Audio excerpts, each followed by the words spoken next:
Bueno, entonces yo creo que ya podemos empezar. No sé si Edison, ellos ya te confirmaron, si ya ingresaron.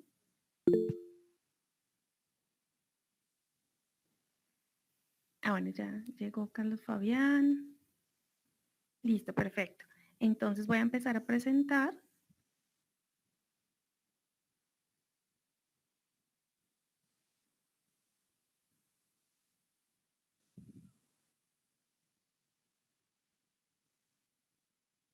Bueno, bienvenidos a todos. Muchas gracias por su tiempo y pues su paciencia también. Hoy vamos a hablar en el taller número 3 sobre manejo de suelos, sustratos y abonos orgánicos. Entonces, ¿cuál es el objetivo? El objetivo es que conozcamos sobre el suelo, la importancia, sus propiedades, tanto físicas como químicas, cómo poder lograr tener un suelo de manera sostenible y criterios que se necesitan tener en cuenta para su manejo, uso y aprovechamiento. Además, vamos a aprender también a hacer un manejo de residuos sólidos orgánicos. Los objetivos específicos de esta presentación son reflexionar sobre la importancia del suelo como organismo vivo y su conservación, explicar los diferentes sustratos que existen.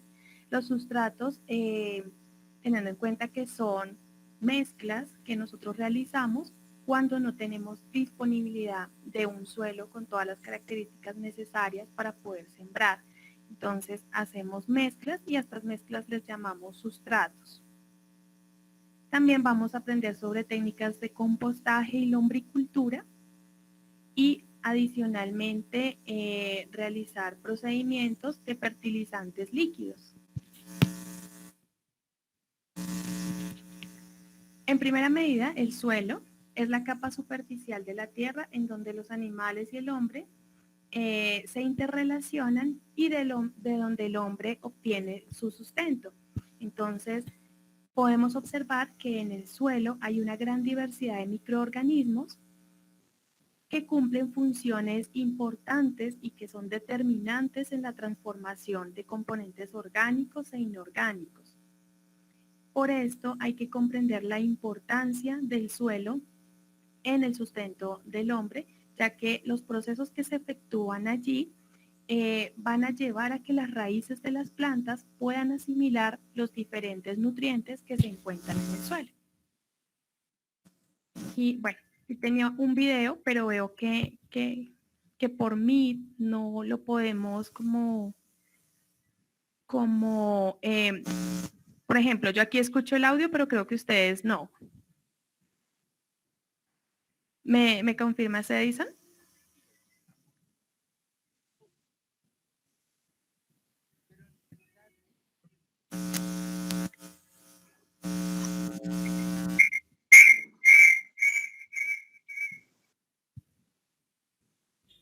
No, no estaban escuchando el video, ¿verdad?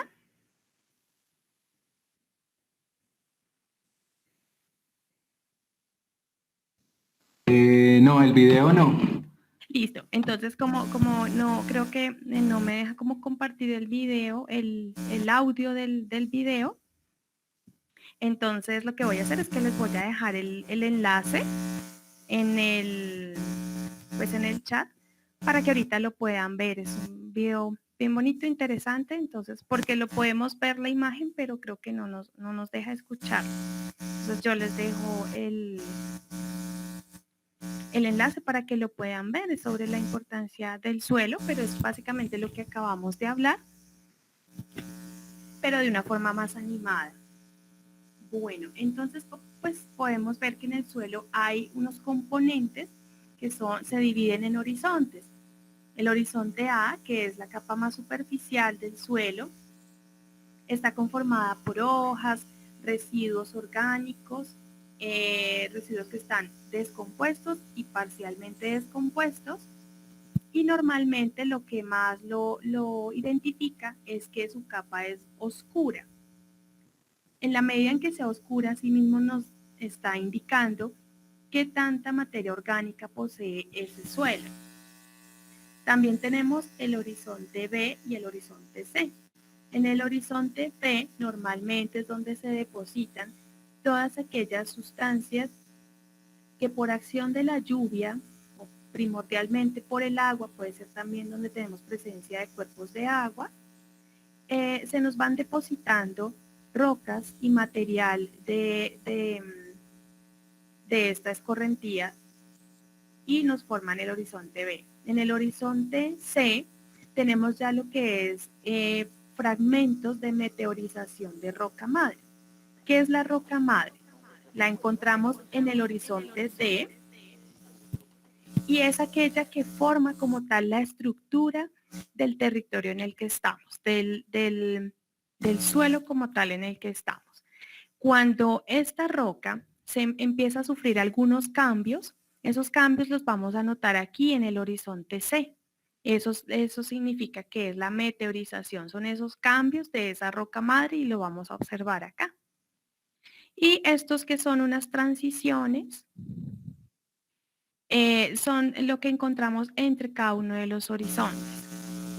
El suelo, como tal, le llamamos suelo, por lo general, a esa capa en la que tenemos, a la que tenemos acceso inmediatamente, que es cuando nosotros, por ejemplo, excavamos un poquito y encontramos ahí, normalmente identificamos es el horizonte A, pero todas estas capas que están debajo son formas estructurantes de este suelo y a veces determinan el crecimiento de algunas especies grandes como por ejemplo las arbóreas.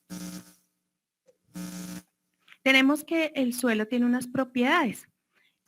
Aquí empezamos con las propiedades físicas como lo son el color. Entonces el color nos dice muchas de las características de ese suelo. Si es un color oscuro, por ejemplo, tiene alto contenido de materia orgánica.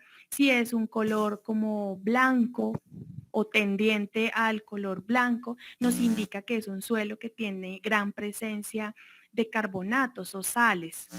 Y si es un color amarillo, nos indica la presencia de óxidos de hierro unidos a la arcilla también y a materia orgánica. Los suelos de la sabana de Bogotá normalmente son rojizos. Tenemos suelos oscuros cuando nos acercamos hacia los cerros orientales. Ahí sí podemos tener una cantidad de materia orgánica un poquito más elevada, pero normalmente hacia la sabana tenemos suelos rojizos, es decir, con poca materia orgánica y más óxidos de hierro. La textura del suelo nos ayuda para determinar si ese suelo tiene un buen drenaje o si es un suelo que de pronto nos va a generar encharcamientos. Cuando nosotros vamos a hacer labores de cultivo, tenemos que tener en cuenta que estos suelos tienen que ser bien drenados, normalmente que sean limosos o con un porcentaje de arena, para que el agua pueda correr libremente y ese suelo tenga también una aireación y de esta manera la planta pueda tener un desarrollo en su raíz adecuado y no vayamos a tener problemas más adelante con que la plantica se empieza a morir. En los suelos que son arcillosos también nosotros podemos observar en Bogotá bastantes suelos arcillosos. Tenemos que es como una plastilina. Entonces, la arcilla lo que hace es que haya una impermeabilidad. Entonces, no deja que haya una aireación y una escorrentía adecuada. Y lo que hace es que nuestra planta no va a crecer tal vez con las condiciones adecuadas. Otra de las características que tenemos que tener en cuenta es la porosidad. Y son esos espacios vacíos que hay entre poro y poro del suelo. Entonces, hagamos de cuenta, imaginémonos un queso lleno de huequitos. Cuando cogemos un terrón de suelo y en él encontramos muchos huequitos, que es la característica que tienen los suelos de arcillas o, perdón, de arenas o de limos, nos va a ayudar a que esa raíz tenga un adecuado desarrollo. Y esta es la porosidad, son todos esos huequitos, esos espacios que hay entre sustancia y sustancia del suelo. La profundidad efectiva quiere decir la distancia que hay o hasta donde llegan sin dificultad las raíces de las plantas. Es hasta donde llega el agua y los nutrientes. Los que les comentaba, por ejemplo, me devuelvo un poquito. Si acá en la imagen vemos que la parte que ya se pone como amarilla, observamos que ahí hay arcilla, por ejemplo, solo tenemos este espacio de materia orgánica. Qué pena, ¿me confirman si están viendo mi mouse? Sí, sí, lo estamos viendo. Ah, perfecto, gracias. Entonces, si tenemos que aquí en la parte rojiza hay arcilla, las plantas que tengamos aquí cultivadas solamente van a tener esta parte para desarrollar sus raíces. Esta es la profundidad efectiva. Si tenemos una profundidad efectiva muy pequeña, digamos, de acá, digamos, hasta el 20 nomás, solamente podremos cultivar plantas donde su raíz llegue hasta ahí. Normalmente hortalizas son las que menos profundidad necesitan. Si vamos a sembrar tubérculos como papas, yuca, racacha, cubios, entonces sí vamos a necesitar que ese suelo sea un poquito más profundo para que se logre desarrollar. El drenaje, que era lo que les comentaba ahorita, es la rapidez con la que esos suelos se secan, es decir, con la rapidez con la que el agua pasó por ese suelo. Entonces, si son suelos que son demasiado drenados, como las arenas, por ejemplo, donde encontramos arena, ese suelo se nos va a resecar muy rápido. Y si es como la arcilla, como hablábamos ahorita, es impermeable y no va a dejar que corra el agua y entonces se produce un encharcamiento y una pudrición de las raíces. Y así como tenemos unas propiedades físicas, también tenemos unas propiedades químicas en el suelo. Entonces allí vamos a encontrar unos nutrientes, unos macronutrientes, que son los que de pronto nosotros, a los que más hemos tenido acceso, como son el nitrógeno, el fósforo, el potasio, el calcio, el magnesio, el azufre, y unos nutrientes más pequeñitos, que son los micronutrientes, que son el hierro, el manganeso, el cobalto, níquel, boro, el molibdeno y el cloro, y que son importantes para que las plantas crezcan. ¿Cuál es una de los aspectos más importantes cuando producimos abonos orgánicos, por ejemplo, derivados de procesos de compostaje o de lombricultivo? Que estos procesos orgánicos nos van a brindar todos estos micronutrientes que normalmente no nos los aportan los fertilizantes o abonos de síntesis química, que son los que encontramos en el mercado. Normalmente en el mercado lo que se ofrece son los macronutrientes, que son nitrógeno, fósforo y potasio. Y ya, que es el llamado triple 15, por ejemplo.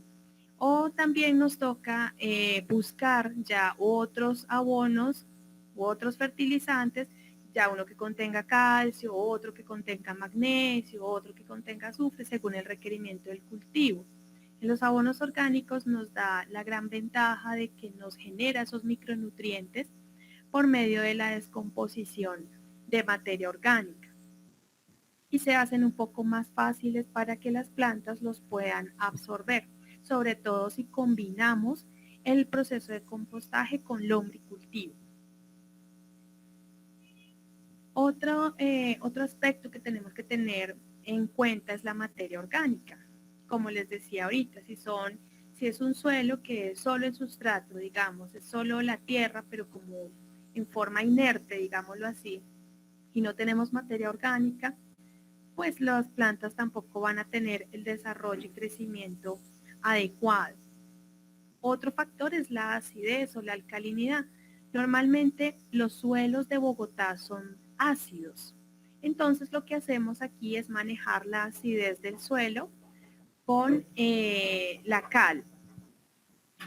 Eso nos va a ayudar a controlar un poco ese pH del suelo para que podamos obtener la acidez adecuada para el desarrollo de las plantas. Entonces, mañana, como mañana vamos a hacer la práctica, mañana hacemos de una vez una sesión de medición de pH del suelo en donde ustedes están trabajando para revisar cómo estamos a nivel de este aspecto. No sé si haya alguna pregunta hasta el momento respecto al suelo.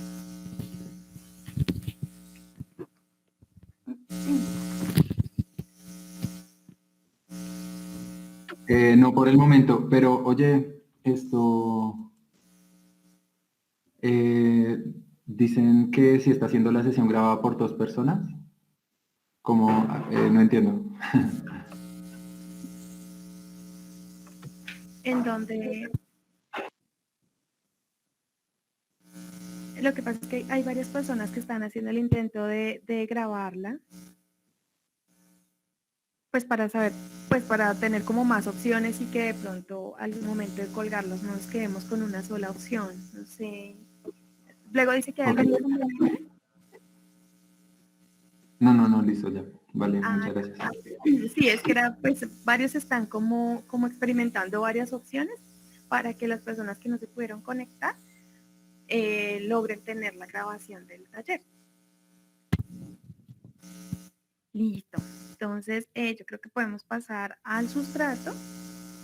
Entonces, como les indicaba, el sustrato es un material sólido, orgánico o inorgánico, en forma de mezcla normalmente, que nos permite tener un anclaje del sistema radicular de la planta. En otras palabras, si nosotros no contamos con un suelo adecuado para poder sembrar, lo que tenemos que hacer es recurrir a unas mezclas para formar un sustrato, digamos como un pseudosuelo, para que nuestras plantas puedan crecer adecuadamente. Entonces lo que hacemos es que empezamos a hacer preparados y de esta manera obtenemos un mejor rendimiento de esa planta. Normalmente se recomienda que cuando nosotros vayamos a sembrar tengamos un sustrato en la siguiente mezcla, que el 40%, por ejemplo, obtenemos una caneca donde vamos a preparar el sustrato y tenemos un 40% de compost, puede ser de compost el que ya conocemos, el que se obtiene por el proceso de compostaje normal, o abono de lombriz o una mezcla de los dos.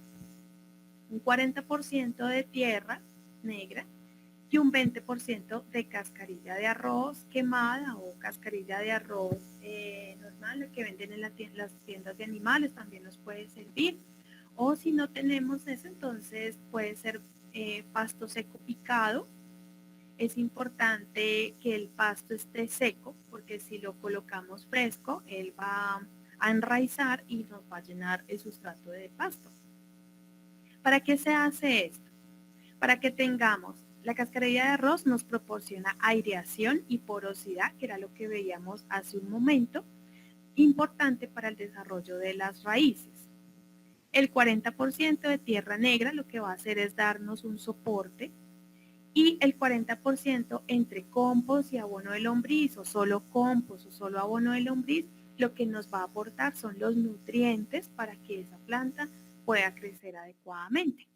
Entonces digamos que esta es como la proporción recomendada para que logremos tener un sustrato, o sea, un soporte para nuestra planta. Entonces, ¿qué es lo que vamos a hacer? Bueno, también en lugar de cascarilla de arroz, también se puede usar turba, se puede usar fibra de coco, se puede usar también algunas personas, si hablamos de hidroponía, usan por ejemplo espuma. Entonces depende. Lo que pasa es que la turba es costosa, la fibra de coco también es costosa. Entonces, pues la idea es tener como procesos un poco más asequibles y económicos, pero que nos brindan las mismas bondades. Lo que vamos a hacer y vemos en la parte inferior izquierda es que si no tenemos un adecuado suelo, hacemos un hoyo en donde vamos a colocar nuestro sustrato preparado y vamos a sembrar. Alrededor ustedes pueden ver que hay pasto seco picado también. ese cubrimiento de nuestro sustrato del suelo nos va a ayudar a retener la humedad del suelo para que no se reseque y de esta manera no tengamos problemas posteriores con el desarrollo de la planta. No sé si haya alguna pregunta respecto al sustrato.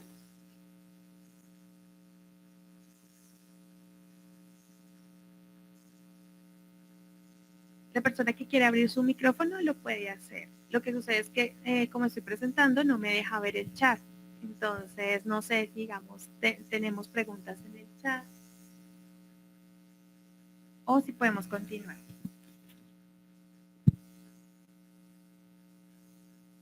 No, por el momento no creo que haya. Igual si se llega a presentar alguna pregunta por chat, pues yo te la comento. Ay, listo, te agradezco muchísimo. Ok. Vale. Entonces, listo. Arbey tiene una pregunta, si puedes hacerla, dale. Claro, Y hola, yo tengo una pregunta. sí. Sí, continúa. Si yo, ¿tiene que ser especialmente tierra negra o digamos, yo tengo una tierra, un ejemplo, grea, y quiero convertirla en tierra buena? ¿Yo también puedo echar esa grea o no? Bueno, lo que sucede es que la greda es del grupo de las arcillas. Y como vimos hace un ratico, las arcillas tienen una porosidad muy pequeña, así como lo podemos observar acá. Por eso es que ellas se pegan unas con otras y se forma como una plastilina. La greda lo que va a hacer es que no te permite una adecuada aireación. Entonces, lo que podemos hacer es que no uses tanta greda, sino más bien, digamos, si no puedes conseguir definitivamente la tierra negra como tal, lo que hacemos, podemos usar una tierra un poco más arenosa para que no tengas el problema después de la infiltración de agua. Por lo menos mientras empezamos a producir compost. Cuando ya tengamos compost, ahí ya la cosa cambia porque entonces ya vas a tener una tierra negra como tal. Pero mientras tanto trata de ponerle tierrita un poco más suelta que no sea totalmente la greda. Gracias. Arley tiene una pregunta. Sí, claro.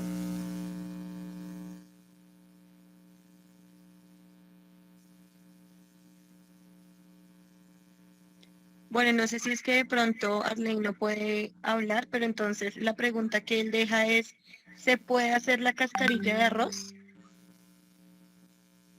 Pues la cascarilla de arroz normalmente la venden porque ella viene del proceso del cultivo del arroz. Entonces, cuando los arroceros están preparando el arroz para poderlo empacar, le retiran esa cascarilla y es la que venden, digamos, para tiendas de animales, por ejemplo. Una bolsita, yo que les digo, como una bolsita más o menos de menos de media libra, es que casi no pesa mucho, vale entre 1.000 y 2.000 pesos y nos alcanza siempre por ahí para un balde de tierra, para un balde de sustrato. Entonces pongamos más o menos un balde o una caneca de pintura, le pondríamos más o menos el 20% de cascarilla de arroz, realmente es poquito, eso más o menos cuesta como 1.000 pesos o 2.000 pesos en las tiendas de animales, que sé que venden ahí la cascarilla de arroz, porque como les digo, pues es un proceso que viene de la producción del arroz. O sea, el arroz que tenemos en nuestra casa ya viene sin cascarilla, a menos que sea el arroz integral, que creo que sí viene con cascarita, pero pues saldría pues un poco ineficiente comprar arroz integral para quitarle la cascarilla y usarlo. Es mejor comprar en la tienda de animales una bolsita de cascarilla.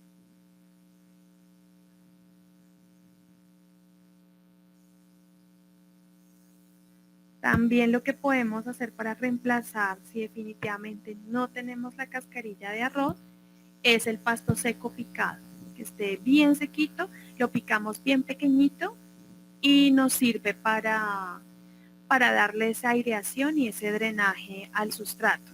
En últimas, sería, pues es una buena opción también.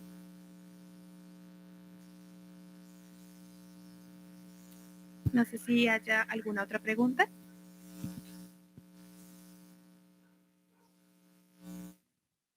Por el momento no dice. Listo, gracias. Entonces, continuamos.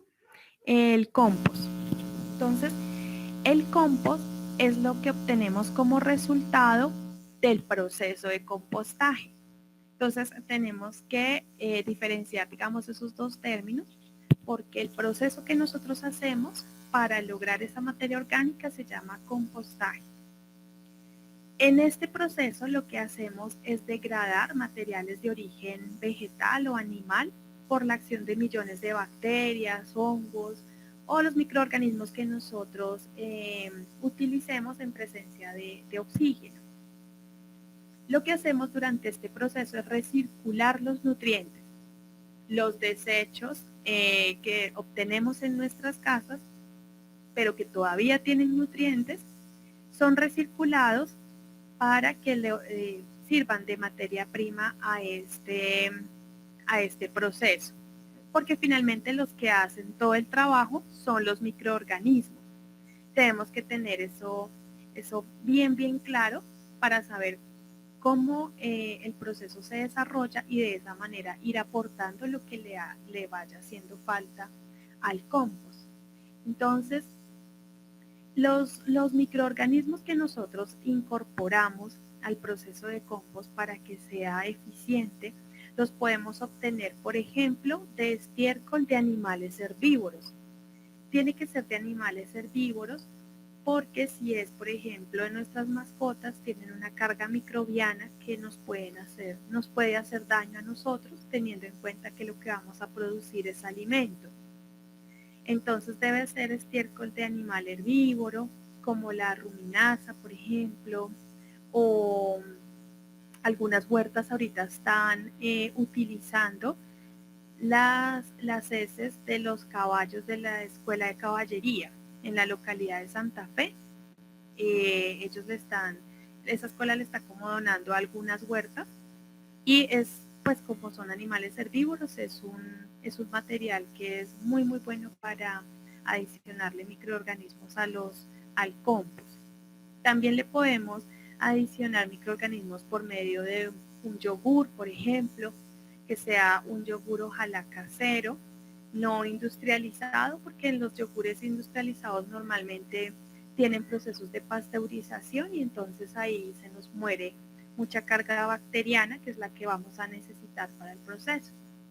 También podemos adicionar levadura, como por ejemplo la que usan en las panaderías, que nos pueden vender una manotadita y la diluimos en agua y la aplicamos al compost. También nos sirven bastante. O cerveza, también podemos aplicarle cerveza, ya que tiene contenido de levadura. O como tal ya tierra que tengamos en alguna zona boscosa, de pronto sí se puede tener acceso, pero pues hoy en día la normatividad pues no nos lo permite por la protección que hay que asegurarle a esta zona. Por último, microorganismos eficientes. Estos microorganismos eficientes los podemos conseguir en varias empresas que se dedican hoy en día a la producción de microorganismos para adicionárselos a los procesos de compostaje. Entonces, ¿cuáles son las etapas biológicas del compostaje? Del compostaje tenemos tres grupos principales de organismos, primero que todo. Tenemos los consumidores primarios, digamos que son los microorganismos que van a empezar a degradar esa materia prima que nosotros aplicamos al compost, es decir, el pedacito de fruta que se nos dañó, el pedacito de lechuga que se dañó. Tenemos unos consumidores secundarios que son los que empiezan a devorar a esos microorganismos primarios cuando ya se ha terminado toda la carga de de elementos de la cocina que pusimos ahí y unos consumidores terciarios que ya son, digamos, que los que van a terminar quedando en el compost. Más o menos en un gramo de compost tenemos 10 millones de consumidores primarios o microorganismos, o sea, los más pequeñitos. La mayor parte son bacterias que producen calor, producto de su trabajo. Entonces, por ejemplo, cuando nosotros empezamos un proceso de compostaje, normalmente al aplicar el pasto seco, los residuos de la cocina, un poquito de tierra, empiezan a actuar las primeras bacterias, que son los primarios, y ellas más o menos van a trabajar en unas temperaturas entre menos 18 y 18 grados centígrados. Posteriormente, bueno, eso ocurre porque ellas empiezan a degradar esos materiales y la temperatura que ellas generan es esta. Cuando ya se ha degradado ese primer proceso, se ha terminado ese primer proceso, la temperatura empieza a subir y empiezan a actuar los microorganismos mesofílicos, que están entre 5 y 43 grados centígrados, y por último, una etapa termofílica que está entre 40 y 93 grados centígrados. Tenemos que tener en cuenta que para un compostaje debemos estar pendiente de la temperatura. No es necesario estarla de pronto midiendo con termómetro, pues si podemos hacerlo bien, y si no, con el tacto, con la mano, podemos estar midiendo las temperaturas con un guante, porque tenemos que tener en cuenta que hay microorganismos dentro del compost y pues no queremos de pronto contaminarnos. La ideal es alcanzar unas buenas temperaturas por arriba de los 40 grados para que esas bacterias trabajen más rápido y logren obtener el producto que nosotros queremos, que es como tal el compost. ¿Por qué es importante que se suba la temperatura en el compost? Porque hay algunos microorganismos que estaban en ese proceso de degradación y que van a ser maléficos para nuestro cultivo. Por eso debe desarrollarse completamente el proceso de compost y así obtener un compost con calidad, sin carga microbiana maléfica y sin retoños de semillas, que era lo que les comentaba la vez pasada en el taller de la semana pasada, que yo había sembrado algunas semillas de fresa y terminé con pimentones porque lo que hice fue agregar un compost que no había tenido adecuadamente todo su proceso y tenía semillas de otras plantas que no se habían degradado completamente. Entonces terminaron germinando en donde yo quería era que germinaran otras plantas. En las etapas biológicas del compost como tal, tenemos que primero, aquí están los desperdicios de la cocina. Lo que hacemos es que los vamos a picar muy bien. Es muy importante que esos desperdicios no tengan cárnicos, es decir, el pedacito de pollo o de carne, no porque nos va a traer roedores y mosquitos. Entonces la idea es que estén bien picados y que sean desperdicios no cocinados, sino crudos. Entonces, por ejemplo, el pedacito de fruta que se dañó, como les decía, o cuando arreglamos las verduras para cocinarlas, todo lo que sobra, eso sí lo podemos utilizar. Otro aspecto es que esté bien picado, tenemos que picarlos bastante y dejarlos secar un poquito. No es preferible no echarlos de una vez así frescos o mojados, porque eso nos va a generar más que el compost un proceso de pudrición que nos va a traer problemas de olores, de lixiviados, de mosquitos. Entonces es preferible dejarlo secar un poco y ahí sí empezamos el proceso como tal. ¿Cómo vamos a elaborar el compostaje? Entonces primero vamos a colocar los residuos. Bueno, ustedes están haciendo ya pacas. Aquí estamos observando cómo hacer una pila de compost. En las pilas de compost, lo importante es primero colocar material seco. antes de los residuos. Creo que aquí en la imagen quedó primero los residuos. Entonces, primero material seco como hojas, ramitas, pasto seco picado. Eso nos va a ayudar a aportarle al compost gran cantidad de nitrógeno. Entonces, primero que estén secos los residuos, el material seco, perdón, que le llamamos también material café.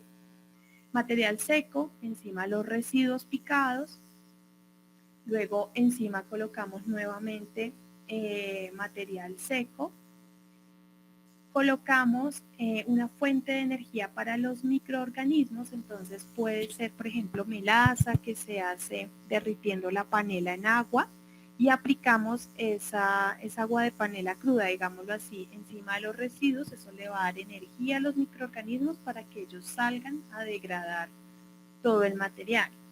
Y podemos también adicionar una fuente de microorganismos como lo que veíamos ahorita, con la cerveza o con el yogur o con un poquito de levadura disuelta en agua y luego tapamos con tierra.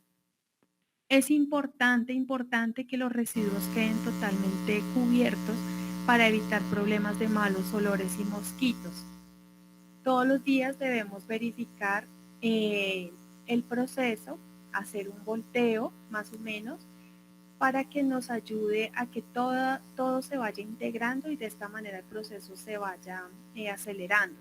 Tenemos que tener en cuenta también la humedad del compost. Si está muy seco, le podemos agregar agua haciendo una prueba de puño. La prueba de puño es que nosotros cogemos con la mano un poquito de ese proceso de compost que estamos haciendo, lo apretamos.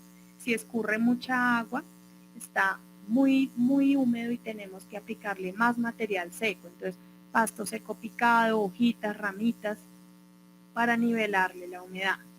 Y si está muy seco, lo que tenemos que hacer es agregarle agua o en su defecto agua con un poquito de panela disuelta para acelerar el proceso. Las pacas pues que ustedes ya las han venido utilizando. Lo que vamos a hacer mañana es una pila de compost. ¿Para qué? Para que puedan ver el proceso de las dos y ustedes decidan como cuál les parece mejor. Cada una tiene sus ventajas, cada una tiene sus desventajas. No sé si en este momento, sí. Esto, al parecer una persona se salió de la sesión, a ver si la puedes aceptar. Que Claro. Sí, voy a dejar de compartir. Dale. Y a ver. Igual creo que ibas a preguntar si habían preguntas. Sí. Mientras Yo tengo una pregunta. Se supone que estos tipos de compost también hay que clasificarlos como por ácidos y digamos como elemento orgánico normal. Entonces, digamos, ¿cómo es el proceso del compost ácido? Sí, lo que sucede es que en el compost tenemos que manejar la acidez. No es que haya como tal un proceso de compostaje ácido. ¿Por qué? Porque si tenemos una acidez muy alta, lo que vamos a hacer es que vamos a generar más lixiviados y un proceso como tal de pudrición, que lo que nos va a traer son mosquitos y malos olores. Entonces, la idea es mantener el compost en un estado manejable. Y ese estado manejable lo podemos propiciar disminuyendo o aumentando la acidez. ¿Cómo hacemos esto? Con adición de cal o con adición de material seco. Lo que yo te decía es que hay procesos, en este momento hay varias industrias que se dedican al proceso de compost y lo hacen bajo otras condiciones, pero hay que tener en cuenta que son condiciones controladas.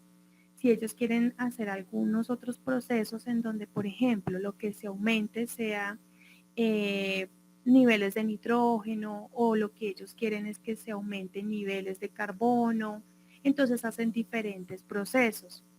Pero esas características de acidez deben ser controladas. porque si lo hacemos, por ejemplo, nosotros lo hacemos en un proceso artesanal, vamos a tener problemas de malos olores, mosquitos y roedores. Y eso sí ya termina convirtiéndose en un problema más difícil de manejar. Entonces, lo que el jardín recomienda es que sea un proceso de compost en bajo unas condiciones que podamos controlar para que no tengamos esos inconvenientes. Por eso aquí les mencionaba, si pues hacemos la pila y ustedes deciden si les parece mejor la pila con unos procesos, digamos, estándar, o las pacas biodigestoras, que pues también tienen sus conveniencias y también tiene de pronto sus puntos en contra. ¿Cuáles son de pronto los puntos a favor de las pilas de compost? Que las podemos estar trasladando el compost a necesidad, a cualquiera de los cultivos que tengamos. En una paca, pues normalmente nos queda fija en un solo lugar. Algunas personas, pues lo que hacen es sembrar en la parte superior y mientras se lleva a cabo el proceso de compostaje, ya van obteniendo aquí productos. Entonces eso depende del espacio que se tenga, primero que todo, de las personas encargadas del proceso de compost, porque por ejemplo, una pila de compost necesita tiempo para estarla volteando, estarla revisando. Una paca biodigestora pues se forma y la puedes dejar ahí, no trae problemas, no tiene tantos problemas que si dejamos abandonada una pila de compost, por ejemplo. Entonces cada una tiene sus ventajas y sus desventajas. Pero lo que te decía, el proceso que recomienda el jardín en cuanto a compostaje es un proceso estándar.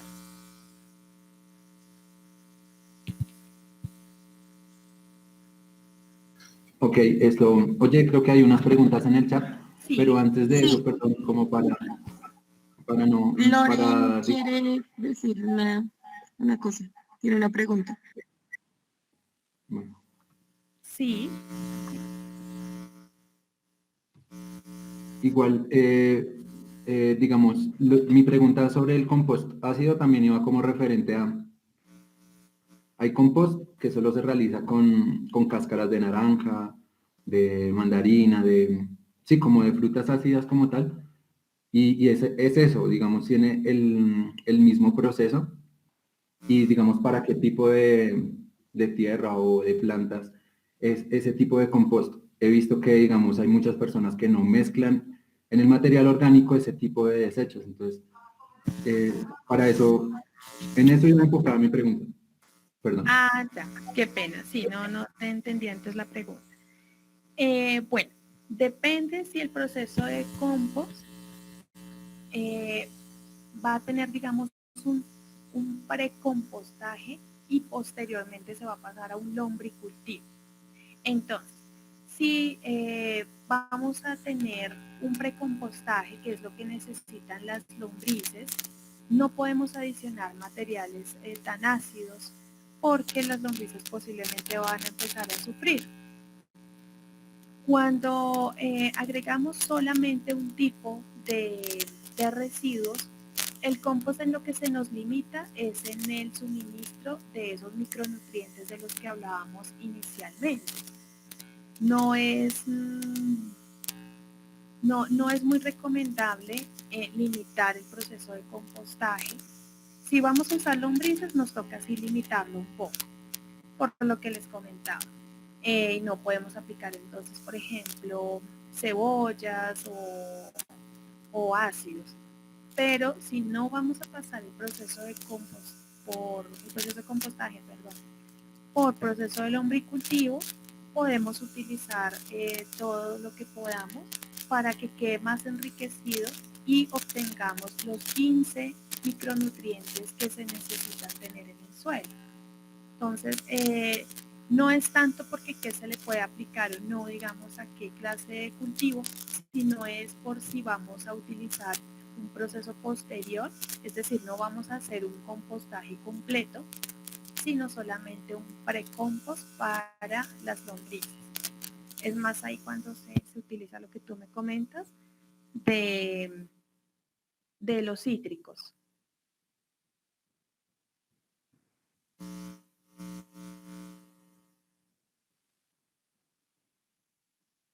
No sé si, a ver, aquí miramos.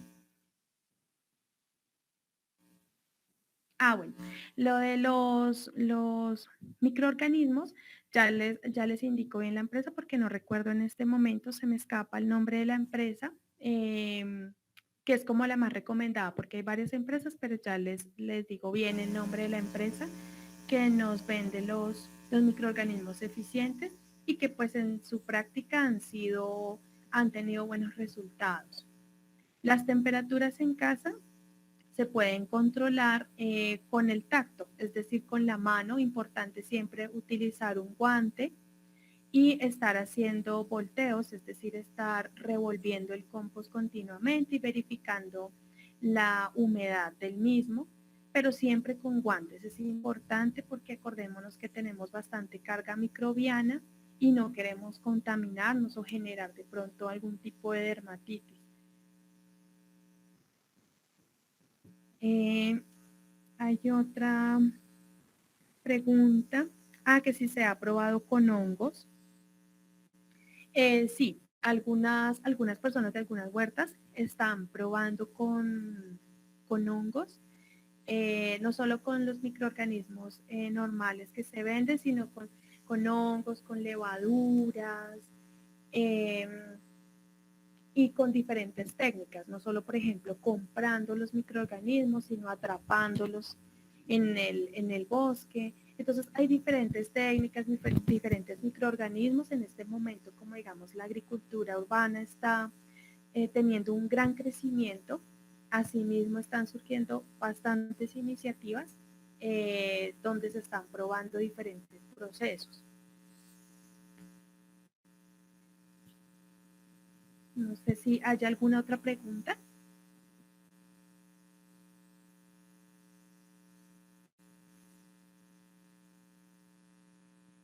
Si no, podemos pasar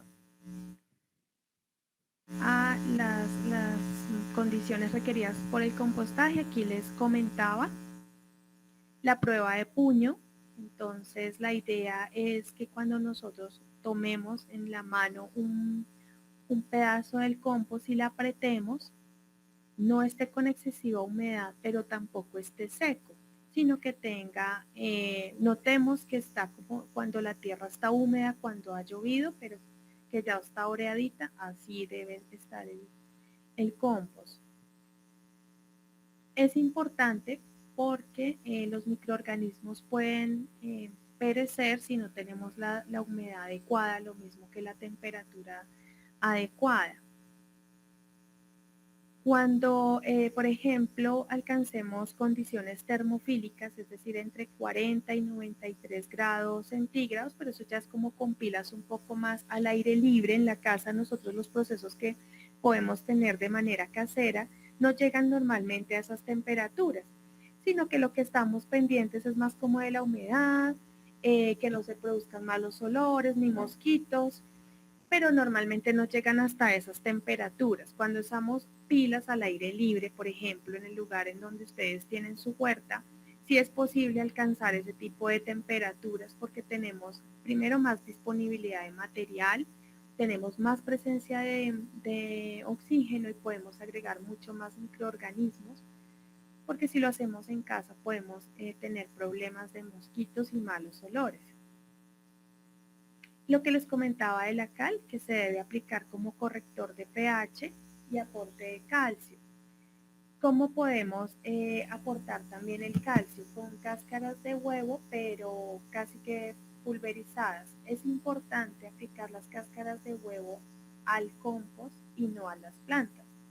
Las plantas no tienen la capacidad de absorber los nutrientes de las cáscaras de huevo. Entonces es más eficiente colocarlas en el compost de una manera bien triturada para que nos aporte calcio. Otra alternativa es ceniza, si tenemos la posibilidad de tener ceniza. Y la melaza, que es como fuente energético para los microorganismos, lo que les explicaba hace un rato.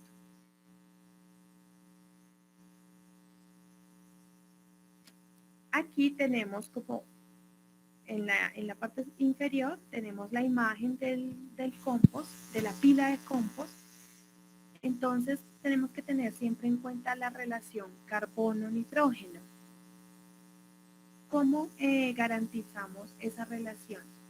Con el material seco, que era lo que les comentaba de pasto seco picado, ramitas, hojas que estén secas, y con el material fresco que tenemos de la cocina. Tenemos que tener una buena relación entre esas cantidades. Es decir, si yo hago una pila de compost hoy, le coloqué el material seco, le coloqué el material fresco, un poquito de tierra encima, le apliqué la melaza y le apliqué algunos microorganismos y todo lo cubrí, no puedo, digamos, al otro día llegar y otra vez aplicar y a la semana otra vez aplicar más residuos.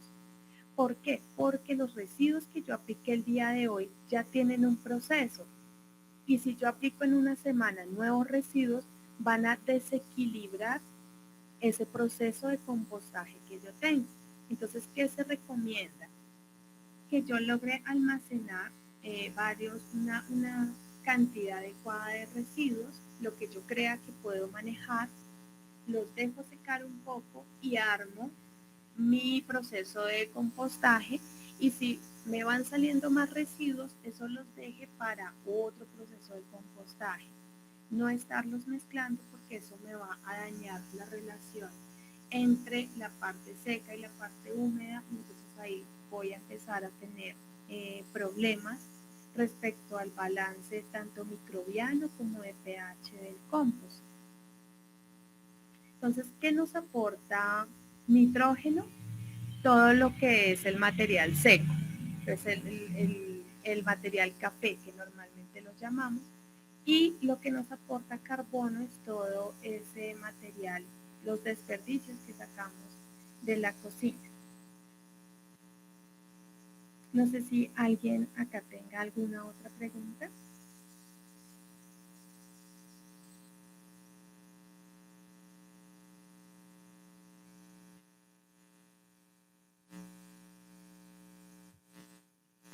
Oye, ¿para qué es esa madera que está ahí como un palito en la mitad? Ah, eso es para revolver. Entonces, algunas personas, por ejemplo, cuando tienen una pila de compost o tienen una compostera, por ejemplo, y es muy profunda, entonces dejan el palito. Normalmente estos palitos tienen aquí otros palitos que nos ayudan a revolver.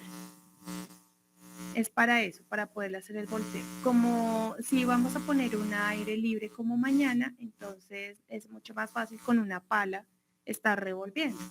Esto es más como para las personas que no tienen como el espacio para usar una pala o lo tienen en compostera o en una caneca, y de esa manera con el palito van revolviendo.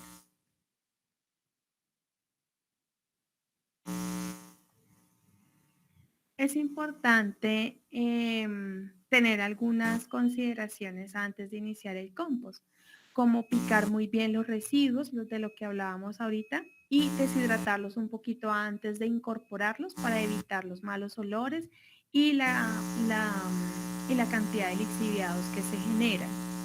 Se debe almacenar en un espacio aireado, y en el fondo del contenedor, que era lo que hablábamos ahorita, hay que colocar el material seco para que absorba el posible exceso de humedad. Aquí tenemos, por ejemplo, esta caneca, donde le dejaron una tapita para poderlo estar revisando y pues para que se nos facilite cómo revolverlo. Aquí tenemos 3 canecas. Normalmente cuando usamos varias canecas así, podemos dejar al final de la segunda caneca varios huequitos y una malla, para que por esos huequitos y por la malla caiga todo el lixiviado. Ese lixiviado lo podemos reincorporar al proceso, lo podemos volver a poner por encima porque es una carga microbiana alta que nos va a ayudar a que ese proceso sea más rápido. Si vemos que ya tenemos demasiada producción de lixiviado y no logramos manejarlo, es mejor desecharlo para no generar problemas de malos olores y mosquitos si lo estamos realizando en nuestra casa. También lo que podemos hacer es que parte de ese lixiviado se puede, por ejemplo, disolver en agua y aplicar al sustrato donde nosotros vamos a sembrar.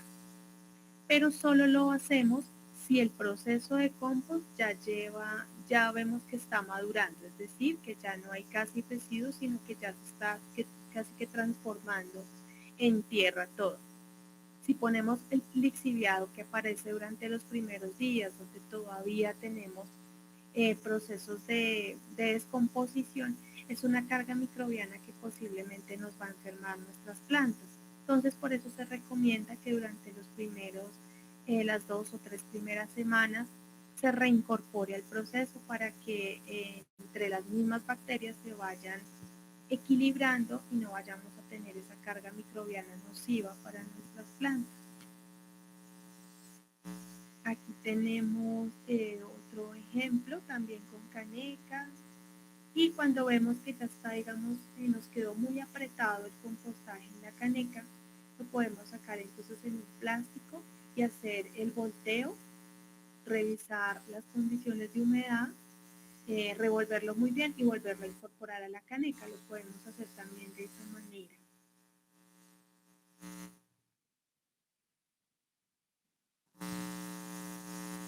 No sé si hay alguna otra pregunta del compost y para pasar al lombricultivo. No sé si me podrías decir cada cuánto es lo ideal de revolver el compost si se hace en la caneca. Normalmente lo que se recomienda es una vez por semana, como mínimo para que podamos verificar primero la humedad, poder controlar los lixiviados, lograr que los microorganismos se integren todos, revisar si de pronto el proceso está muy lento y aplicar un poco más de microorganismos, sea con cerveza, con yogur, con levadura, o bueno, con los microorganismos que estemos utilizando. Si vemos que está muy lento el proceso, pero aplicamos microorganismos, entonces debemos aplicar la melaza, que es lo que les decía de la fuente de energía para los microorganismos. Entonces, todas estas condiciones es mejor verificarlas mínimo una vez por semana. Porque digamos, en 15 días, si no lo hemos verificado a la semana, si nos esperamos más o menos 2 semanas, posiblemente la cantidad de lixiviados que vamos a tener se va a salir de control. Y pues no queremos que se nos genere problemas de olores, mosquitos, roedores. Entonces, por eso lo aconsejable es mínimo una vez por semana. Si lo puede hacer más o menos cada 4 días, estaría mucho mejor, porque así mismo se acelera el proceso también. Y digamos, Una pregunta. Sí. ¿Cómo hacemos para deshidratar ese gas orgánico que no genere como problemas de olores o cosas así? Uh-huh. Lo que podemos hacer es que lo picamos muy bien y si vemos que tenemos un buen solecito, lo podemos sacar al sol, que le dé los rayos del sol y que se nos seque y se nos deshidrate un poco. Si vemos que tenemos condiciones de que está lloviendo mucho, entonces lo que podemos hacer es dejarlo por lo general cerca en un recipiente, cerca a la estufa, para que se nos seque un poquito con el calor de la cocina, con el calor de la estufa. Sí, por eso tenemos que, cuando empezamos a hacer compostaje en la casa, tenemos que empezar con cantidades pequeñas, precisamente para lograr controlar este tipo de condiciones.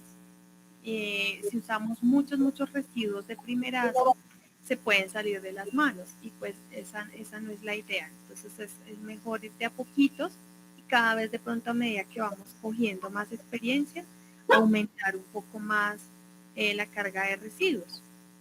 y así no tendremos problemas sanitarios.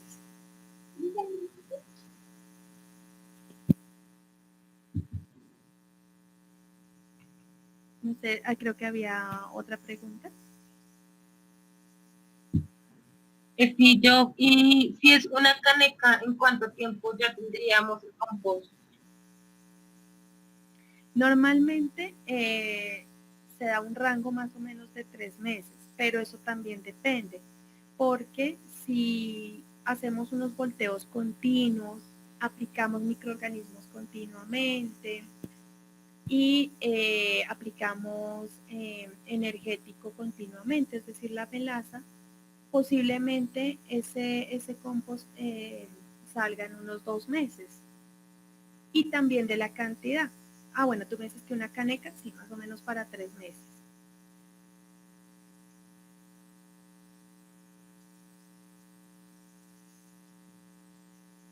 También hay otra manera, y era lo que les comentaba del lombricultivo, es que si nosotros hacemos un precompostaje, es decir, le damos a las lombrices el material parcialmente descompuesto, ellas nos van a acelerar el proceso. Entonces, depende también cómo nosotros manejemos cada uno de los elementos, el compost o el lombricompost si tenemos, o si solo es el compostaje, la carga microbiana que nosotros le aportemos, y así mismo el volteo. Pero normalmente de 2 a 3 meses ya se tiene el compost de una caneca. Vale, ¿y el lombricultivo se haría en el mismo compost o en una parte diferente, en otra caneca? Esa es aparte. Entonces, si quieres, pasemos a lombricultura. No sé si haya alguna otra pregunta sobre compost. Sí, yo tengo una. Perdona, ¿causa una mayor problemática o hace inviable que el compost tenga moscas de la fruta o drosófilas? Sí, lo que sucede es que no es lo ideal. Si el compost lo tienes al aire libre, digamos que en una zona que no te genere mucho problema, pues no. Pero lo ideal es que no hayan moscas. ¿Cómo controlamos que no hayan moscas? Que los residuos estén totalmente cubiertos. Si hay moscas es porque posiblemente algunos residuos no están totalmente cubiertos o no se está haciendo todo el volteo adecuado. La idea es no generar mosquitos. Bueno, me acuerdo de una vez, el jardín botánico está viendo pues la manera de reabrir las puertas al público, pues cumpliendo con los protocolos de bioseguridad. Cuando ya tenga sus puertas abiertas, yo los invito a que cuando vayan, pasen por las bodegas de procesos de compost, para que ustedes vean cuál es la calidad que debe tener el compost, su olor, su textura, y van a observar que no hay problema, no van a haber mosquitos en ningún lugar de todas esas pilas, y allá se producen toneladas de compost. Y van a observar que no hay proceso de roedores, ni de mosquitos, ni de malos olores, cuando las condiciones son adecuadas. Entonces, lo de los mosquitos de la fruta lo controlamos con aplicación de cal. Si vemos que está como muy ácido, es decir, huele como a descompuesto, eso nos indica que hay un pH ácido, aplicamos un poquito de cal o cubrimos mejor para evitar los mosquitos. No sé si haya alguna otra pregunta.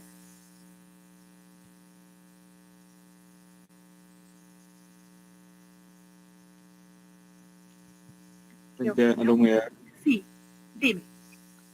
pero no para la obligatura, sino para el proceso anterior. Digamos, además de voltear, también que estar humedeciendo pues, el compost y esto. Si vemos que el compost está muy seco, debe aplicarse humedad. ¿Por qué? Porque si no, entonces el proceso se nos empieza a estancar y empieza a perder temperaturas. La forma más, digamos, artesanal para realizarlo y más fácil es la prueba de puño. Si vemos que definitivamente está muy seco, lo que podemos hacer es humedecerlo un poco con un poquito de azúcar o con un poquito de panela para no solo, digamos, agregar agua, sino para agregar más energía a esos microorganismos y se apuren en el proceso, porque eso significa que se nos está secando el compost porque los microorganismos no están alcanzando a descomponer y a mantener todas las condiciones. Entonces lo que hacemos es que como no los vemos, a los microorganismos, pues no, digamos que no podemos identificar ellos qué nos están diciendo, pero una manera de saber ellos cómo nos están informando acerca del proceso de compostaje es con la humedad, la temperatura y el pH. Entonces es importante que si está muy seco hay que agregar agua con un poquito de energizante, que sería azúcar o panela, para que ellos como que se apuren en realizar el proceso y no se nos siga secando el compostaje.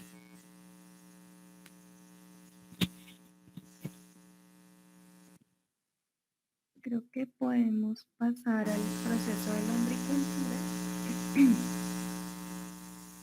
Bueno, la lombricultura es una técnica que nos ayuda a criar en cautiverio lombrices. Para los procesos agrícolas se recomienda la lombriz roja californiana.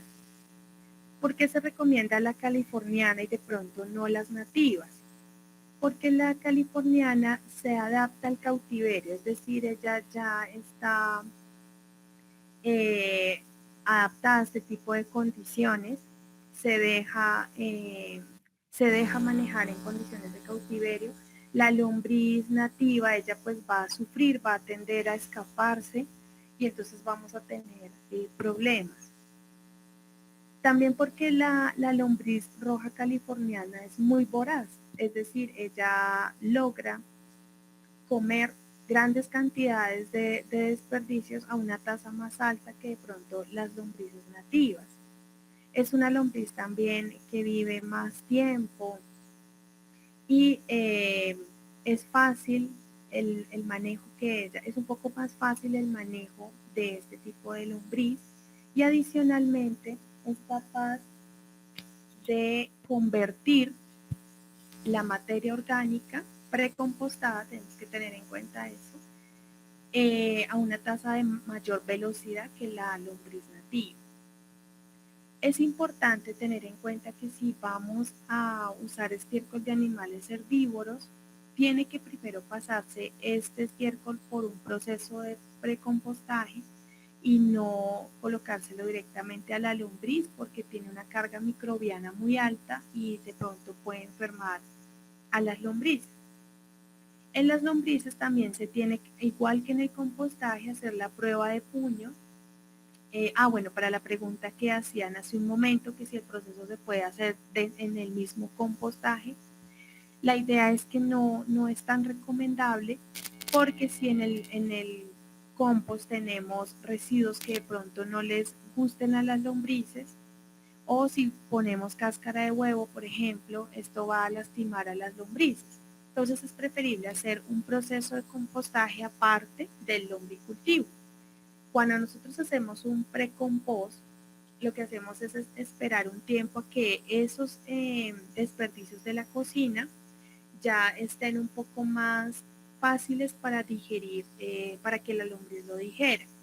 Hay que tener en cuenta que las lombrices no tienen dientes, ellas chupan. Por eso no pueden degradar los desechos de la cocina, no los pueden morder e irselos comiendo. Por eso ellos deben estar en un proceso un poco más fácil para que ellas se lo puedan comer. Por eso se recomienda que se haga un precompostaje. ¿En qué nos ayuda que el proceso de compost pase por las lombrices?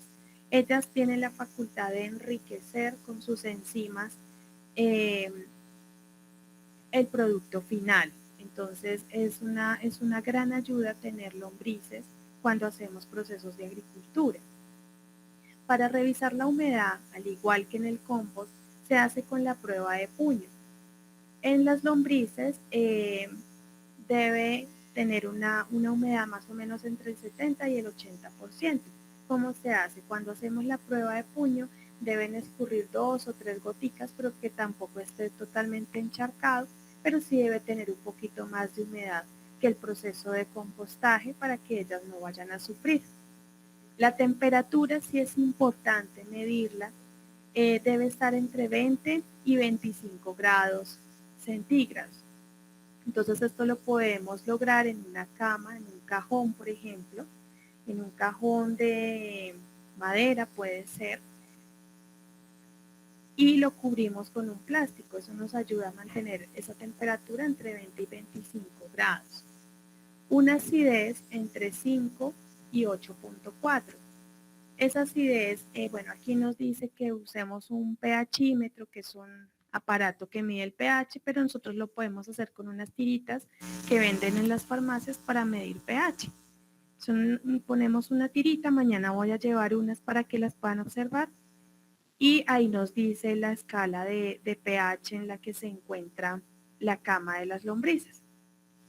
Y debemos tener unas condiciones de cultivo adecuadas, es decir, que esté libre del alcance de las mascotas, que esté aireada, que esté cubierta para evitar moscas, roedores que le puedan hacer daño a las lombrices, incluso pues las aves. Entonces hay que tener especial cuidado y cubrir el lombricultivo. ¿Cómo debemos hacer el manejo del lombricultivo? Entonces, como hablábamos, la materia orgánica debe estar descompuesta parcialmente, sobre todo en el caso de estiércol, si vamos a usar ya hojitas material de la cocina. Si no vamos a hacer un proceso de compostaje, tenemos que tener en cuenta que debemos picarlo muy pequeñito para que ellas puedan realizar su proceso de absorción, pero pues si podemos compostarlo, mucho mejor. ¿Qué es lo que cómo lo vamos a implementar? Lo podemos poner en camas, así como lo vemos acá, en camas en el suelo, camas elevadas, en canastillas. Se recomienda que tengan un grado de elevación y de inclinación. ¿Por qué? Porque la lombriz tiene dos bondades. Nos va a generar un lombricompuesto sólido y nos va a generar también un lombricompuesto líquido, que es como el lixiviado, pero del lombricultivo. Ese lixiviado del lombricultivo tiene una gran carga tanto microbiana como de nutrientes para nuestros cultivos, y de pronto no es tan agresiva como el lixiviado del compostaje, porque ya ha pasado por un proceso de precompost, un proceso de absorción por medio de la lombriz, y pues tengamos en cuenta que las heces fecales de la lombriz son lo que nos generan el lombricompuesto, y esas heces fecales de la lombriz son las que nos van a generar el lixiviado, que es el lombricompuesto líquido. Entonces, por eso termina siendo de mucho más ayuda y menos agresivo que el lixiviado del compost. ¿Cómo logramos recolectar la lombriz? Entonces, bueno, tenemos que tener en cuenta que debemos tener un pie de cría. Normalmente en el mercado 1 kilo de lombriz californiana está más o menos entre los 6.000 pesos, 7.000 pesos. Hay empresas que se dedican hoy en día a vender el pie de cría o a vender el lombricompuesto. Pues la idea es lograr tener el pie de cría y nosotros mismos obtener el lombricompuesto. El jardín botánico también, cuando abra sus puertas, pueden ir a observar el proceso del lombricultivo que se lleva allá, y creo que está en proyecto, pero creo que se les va a apoyar a las huertas también con pie de cría de lombriz, pues si la huerta lo quiere. Cuando nosotros las vamos a atrapar, es decir, ya tenemos una cama, ¿sí? y queremos que ellas suban a comer, entonces ponemos una malla, como pueden observar acá, aquí hay como un plástico, pero nosotros podemos poner una malla que puede ser un costal, y colocamos que tenga los huequitos más o menos grandecitos para que ellas pasen. Colocamos mejor aquí el costal, los desechos de la cocina, ellas pasan acá encima, nosotros levantamos ese costal, ahí van a estar las lombrices comiendo, las retiramos y abajo en la cama vamos a obtener todo el lombricompuesto. Para eso hay que dejarlos más o menos un día sin comer, para que ellas todas suban rápidamente y de esa manera nosotros las recolectamos. Vamos aquí, a ver acá, aquí estos ya son violes. Entonces, bueno, ¿cómo hacemos todo el proceso del lombricompuesto? Colocamos en una cama residuos, tierra y las lombrices. Ellas van a empezar a degradar más o menos en una semana, más o menos vamos a estar viendo, porque depende de la cantidad de lombrices que nosotros tengamos, asimismo vamos a obtener el lombricompuesto. A la cama que tengamos le vamos a dejar una inclinación para que salga por una de las esquinas el lombricompuesto líquido. Entonces ahí podemos poner un tubo, podemos poner una mallita y que caiga una caneca, puede ser. Y de esa manera obtenemos los dos lombricompuestos, tanto el sólido como el líquido. Cuando empecemos a revolver aquí, lo mismo, lo podemos hacer, las lombrices si no tiene tanto problema, lo podemos hacer con guantes o lo podemos hacer con las manos. Si empezamos a observar que ya no hay alimento del que pusimos, ellas entonces fue porque ya lo transformaron, y ahí es cuando ponemos la trampa que les decía, de la mallita, del costal, ponemos encima residuos para que ellas suban, levantamos esto y este lombricompuesto sólido se lo podemos de una vez aplicar a nuestros cultivos. Luego, posteriormente, en otra cama, normalmente es importante que si tenemos una sola cama, la dividamos en dos. Con eso, en una, ellas van trabajando y luego las atrapamos y las pasamos inmediatamente a la otra cama y dejamos la primera parte libre. Entonces, es importante tener dos partes siempre en una cama de lombriz. Otra forma que también hay es con canecas, así como teníamos el del compost. Entonces algunas personas son las canecas. Entonces de la misma manera, colocamos la caneca de abajo, queda libre. En la segunda caneca le hacemos unos huequitos, le ponemos una mallita ahí en forma circular. Y esa segunda caneca la llenamos con tierra, con los residuos precompostados, con las lombrices, y cuando ellas devoren todo, lo que hacemos es que ponemos una tercera caneca con desperdicios para que todas ellas suban a esta tercera caneca y nosotros podamos sacar de la segunda caneca el lombricompuesto sólido, y la malla que habíamos dejado con los huequitos era para que escurriera el lombricompuesto líquido. Y de esa manera tenemos los dos productos y las lombrices nuevamente acá. Y volvemos a iniciar el proceso. Las vamos cambiando, las vamos rotando para que tengamos siempre disponibilidad de lombricompuesto. Importante, a ellos no les gustan, por ejemplo, residuos de cítricos, ni de cebollas, lo que son ajos, cebolla cabezona, cebolla larga, no les llama la atención ese tipo de residuos. Entonces en nuestro compost podemos tener dos tipos de compost, el normal, el que le aplicamos de todo, y uno especial para nuestras lombrices. No sé si de pronto... Daisy, Sí. Sí, papá. A mí me han dicho que las cáscaras de papa no le gustan a las lombrices. Ah, sí, gracias, sí. Las cáscaras de papa tampoco les gustan. Normalmente lo que contiene almidón, entonces papa, yuca, no les gusta mucho. Más que todo lo que son frutas y verduras, eso sí, pero entonces que no sean cítricas.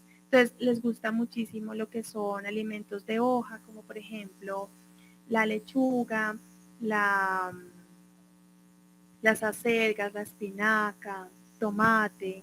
Esto sí les gusta bastante. No sé si haya alguna otra pregunta. Lo que les decía, ustedes pueden poner en su huerta, pueden implementar las dos, pueden implementar lombricultivo, pueden poner las pacas, pueden poner la pila de compost, lo que les vaya pareciendo más fácil de manejar, más factible en cuanto al espacio también.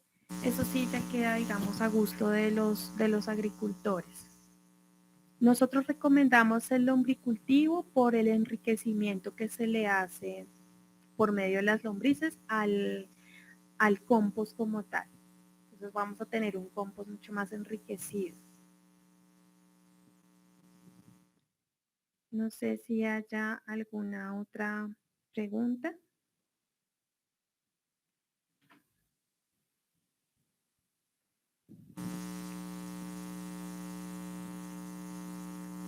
Bueno, pues igual mañana vamos a hacer, digamos, la práctica del compost y podemos hablar del lombricultivo si ahorita de aquí a mañana les surgen más preguntas. Hay otro tipo de fertilizantes que son los caldos microbiológicos o bioles. Estos tipos de fertilizantes son preparados, son mezclados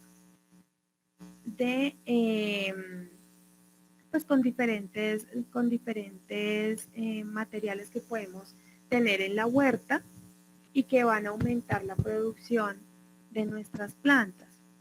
Entonces sirven como fertilizantes o sirven también como fungicidas. Son fáciles para asimilar por el suelo, son fáciles de manejar por lo que se necesita normalmente desde una caneca y solamente hay que estar revolviendo. Entonces es un poco más fácil que de pronto el compost, que requiere un poco más de cuidado, o pues un lombricultivo, teniendo en cuenta pues, que son animales. Lo que necesitamos para este tipo de caldos microbiológicos son normalmente una caneca, como ustedes han visto las que venden el pescado, que son grandes.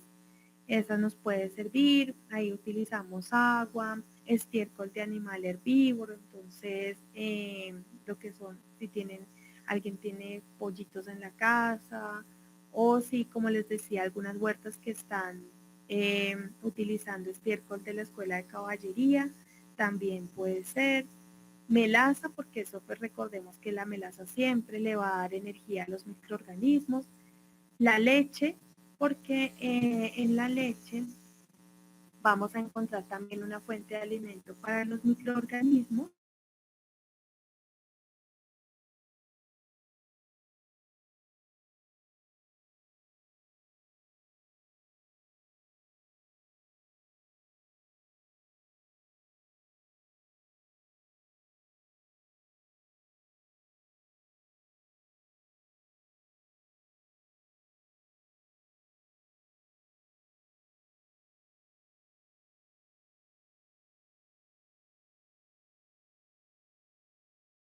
Compuesto sólido. Podemos usar también roca fosfórica para darle cuerpo a este biol, o ceniza de madera, cáscara de huevo también lo podemos hacer, pero entonces bien pulverizado, y hojas, diferentes hojas de plantas, de leguminosas. ¿Qué hacemos? Lo dejamos, mezclamos todo esto, lo tapamos. Es muy importante que que se tape de una manera que no entre oxígeno. Es un proceso prácticamente anaerobio, es decir, que no hay presencia de aire, bueno, de oxígeno dentro de la caneca, y eso nos va a acelerar el proceso de descomposición, porque para eso los microorganismos que colocamos ya están acá. Estos caldos microbiológicos Eh, a estos caldos también les podemos aplicar sulfato de cobre. Si queremos que sean solo fertilizantes, biofertilizantes, hasta acá estaría perfecto. Si queremos que ese biol sea no solo fertilizante, sino que también tenga una acción fungicida, es decir, contra hongos en nuestras plantas, podemos empezar a aplicar este tipo de elementos que no es que sean de síntesis química, sino que los encontramos en la naturaleza y los venden en las diferentes empresas tiendas de productos agrícolas. Normalmente el sulfato de cobre, de magnesio, de hierro, de zinc, eso sí ya va, digamos, en el criterio de cada persona, si quiere usar alguno de estos sulfatos. Recordemos que en el suelo hay presencia de sales, hay sulfatos, entonces podemos añadirlos, no hay ningún problema, son orgánicos. El bórax o boro o sulfato de potasio y algo de arcilla. ¿Cómo se prepara? Lo que les comentaba, se mezclan todos los materiales y se debe mezclar todos los días, así como observamos acá con el palito, todos los días lo debemos mezclar, agitar más o menos 2 veces al día por 5 minutos en la primera semana. A partir de la segunda semana, solo una vez al día, y después ya lo colamos todo y lo aplicamos 4 partes de agua por una de biol. Entonces, si es 1 litro, por ejemplo, entonces usamos 250 mililitros de biol y el resto de agua, y nos sirve bastante para fertilizar, para manejar plagas. Muchas personas lo usan hoy en día por la forma tan fácil de manejar. Como les comentaba, es más fácil que de pronto manejar compostaje o lombricultivo. Entonces, no sé si tengan alguna duda.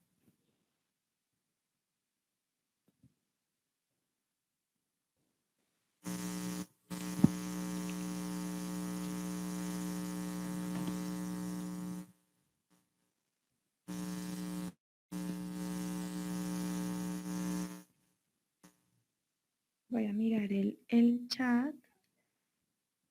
Ah, bueno, lo de los hongos. Para el otro taller, lo que se va a manejar es todo lo de enfermedades y plagas en los cultivos. Entonces ahí ya vamos de pronto a comprender un poco más el efecto de los bioles. Los bioles son bastante utilizados, pero sobre todo en la zona rural. En agricultura urbana normalmente la gente prefiere utilizar procesos de compostaje y de lombricultivo, pero los bioles también tienen bastantes bondades. Y pues bueno, eso sí ya también depende si uno los quiere ir o quiere ensayar a ver cómo le va con los bioles. No todos tienen que tener los mismos ingredientes, podemos usar más poquitos o podemos usar en menor cantidad también. Y podemos ensayar cómo nos va con ellos. La verdad, los bioles tienen unas propiedades muy, muy buenas. Y pues por su fácil manejo. No sé si alguien tenga preguntas. ¿Tú nos puedes después como enseñar qué diferencia si le echo magnesio, hierro, fósforo, o sea, para qué sirve cada una de esas? Ah, listo, claro que sí. Si quieres mañana en la práctica, digámoslo así, ahí podemos profundizar un poquito más.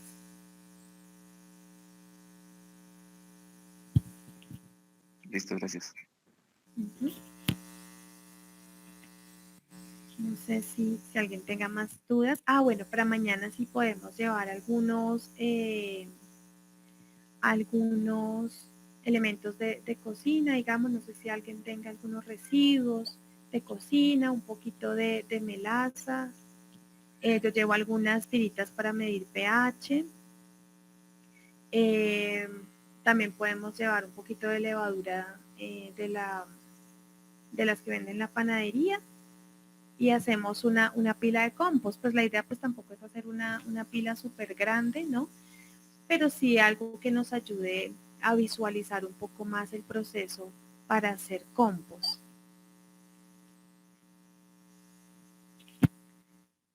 No sé si alguien tenga más dudas.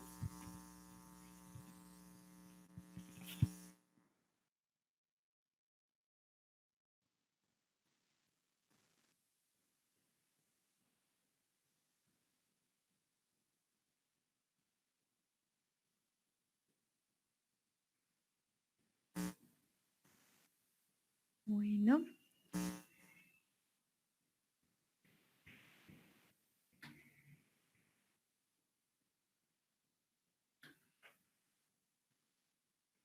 Al parecer no, Sí, entonces, bueno, que claro, ya llevamos casi 2 horas, yo creo que sí ya están un poco cansados porque también es bastante información. Quería comentarles, a los correos envié la cartilla que les había prometido la vez pasada, pero varios correos me rebotaron. Entonces, sí, igual yo envié por el grupo, por nuestro grupo de WhatsApp, todos los documentos que tú nos enviaste al correo electrónico. Ay, listo, muchas gracias, muchas gracias. Sí, porque me quedé como un poco preocupada. En la cartilla es una cartilla de autoformación de la FAO, como les indicaba. Tiene pues bastantes dibujitos, nos da como varios tips de cómo hacer paso a paso cada una de la siembra, del manejo del suelo, del manejo del agua. Entonces pues es muy ilustrativa porque normalmente se generan dudas en el momento en que estamos haciendo las cosas. Entonces, pues les recomiendo para que le echen un vistacito y pues de todas maneras, cuando terminemos los talleres, pues yo voy a seguir yendo para hacerles el acompañamiento, la asistencia técnica. Entonces, pues ahí todas las dudas que sigan surgiendo, pues las vamos manejando. No sé si todos llenaron la asistencia. Y si no, pues les dejo acá en el chat, les voy a poner nuevamente, acá está el formulario de Google para que puedan llenar su asistencia los que de pronto no alcanzaron. Y yo creo que podríamos dejar hasta ahí, porque yo creo que también ya deben estar cansados, pues es mucha información. Y mañana en la práctica, entonces las dudas que se les vayan generando esta noche, mañana las podemos manejar. Listo, y muchas gracias. Primero, pues digamos como que es importante que la compañera que también estaba grabando, pues miremos a ver si la logramos, porque estábamos grabando yo y otra compañera. Entonces vamos a mirar a ver si por la aplicación y por el computador logramos grabar la sesión de hoy. Y pues se los estaríamos enviando por el grupo de WhatsApp ahorita, yo creo que por mucho en 1 o 2 horas. Recordar que el día de mañana tenemos, pues coordinamos como todo lo del almuerzo para poder tener un sancochito el día de mañana. Mari me acordó que es importante llevar el menaje, ¿sí? Es importante llevar nuestra cucharita, nuestro platico y nuestro vasito. También gracias a Richie, que trató un poco como de moderar el espacio de hoy, teniendo en cuenta como algunas dificultades que tuvimos de conexión, entonces muchísimas gracias. Y en ese orden de ideas, pues nos veríamos el día de mañana a las 10 de la mañana, muy puntualitos, quienes llegan tarde entonces a las 9:30 y para poder desarrollar nuestro trabajo práctico. Claro que sí, les agradezco muchísimo pues toda la gestión, toda la logística, la convocatoria a las personas. No sé si de pronto varias personas se quedaron sin la información, no sé si mañana a las 10, así como habíamos dicho, hacemos un grupito y les dicto la charla a los que no pudieron estar y de 11 a 12 hacemos la práctica o qué dicen.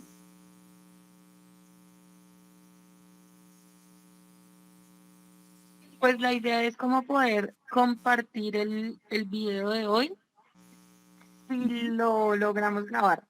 Si no, entonces sí te pediríamos que el día de mañana podamos hacer el taller con las personas pues, que no pudieron asistir el día de hoy.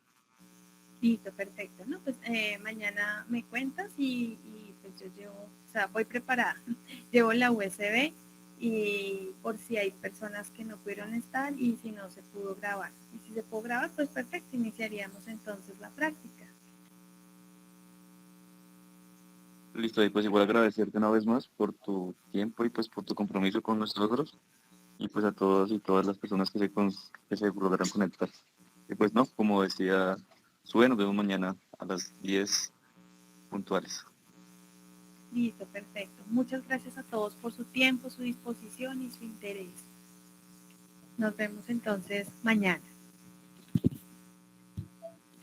Gracias, chao, chao. Gracias, que tengan buena noche, que descansen.